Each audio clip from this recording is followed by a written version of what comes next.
Hey friends, so I'm sitting outside a tire shop which is like down the street from my place where I'm gonna go and buy some dinner from McDonald's, and I just figured that I'd make a quick video before I get my food.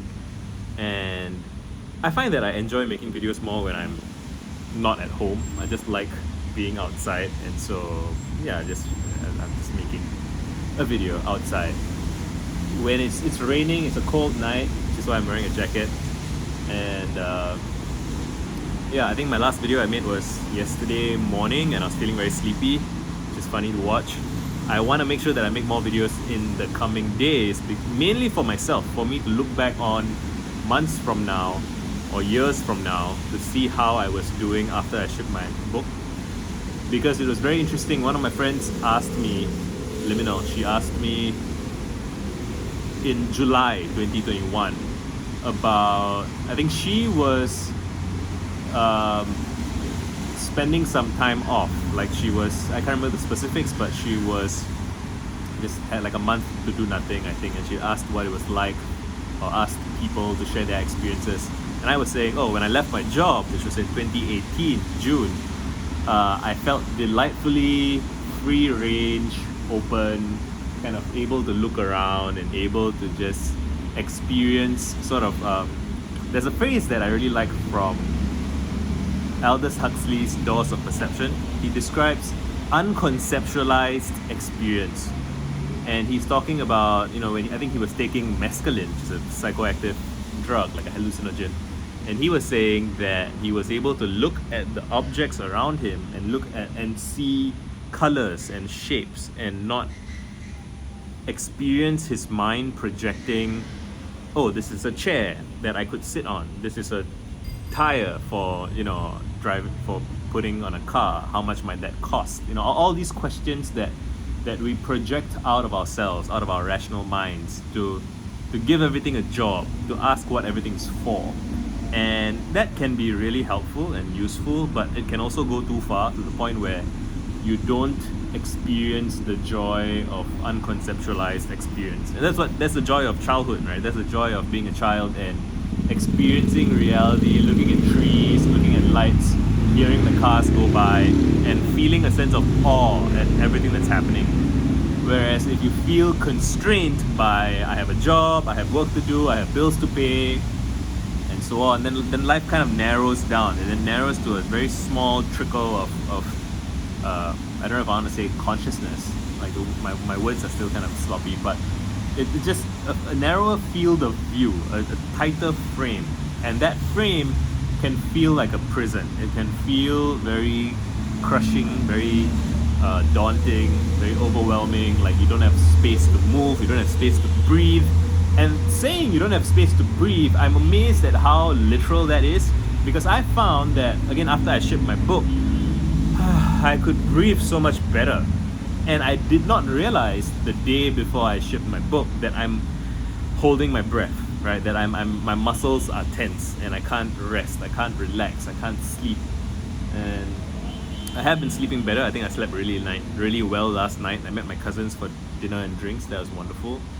And I just spent a few hours today. I woke up kind of hungover, so I found myself saying I wasn't productive, but I'm not trying to be productive, but even leisure, I think, is something that you have to make space for.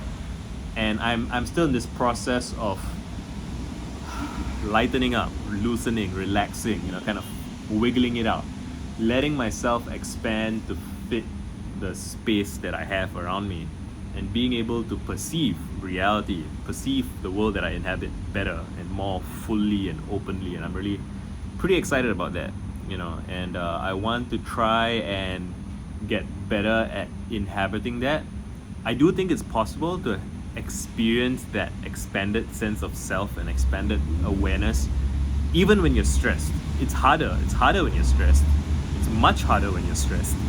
But even so, I do believe it's theoretically possible, at least.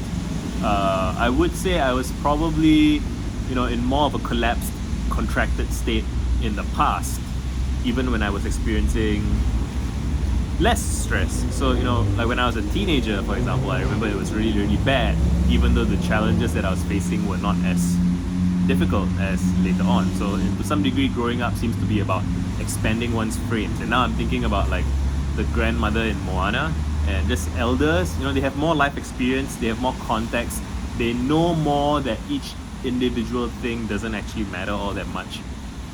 And yeah, I guess I just want to ramble a little bit about what I'm going to be doing or what I think I'm going to be doing. And I have a list of curiosities, a list of things I want to read, books to get into. I'm repeating myself.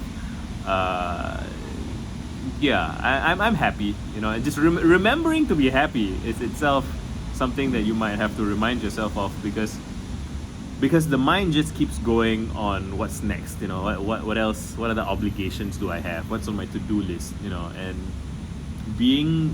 reminding yourself to kind of expand into space, it can be really helpful. And a thing that I'm very proud of with my book that I just published, after every act, which is like, so there are 5 acts in the book and each act has subsections. After every act, I have this space for rambling where I don't care about being formal, I don't care about being structured. I even align the text to be on the other side, like you know, instead of left aligned, it's right aligned. So it's a little bit weird, and it's weird on purpose because I want that sense of chaotic kind of, you know, unvarnished, unedited sense. And a couple of people have already told me that they really like that and that it surprised them in that they haven't seen it in books before. It's like the author kind of freeing up some space to talk to the reader as a peer, you know, as I'm not just this polished author giving you my words in very beautifully set order, but I'm also participating in this chaos and enduring this mess and being uncertain and struggling. And then after that, you know, there's the next act, and the act is structured and ordered and well put together again.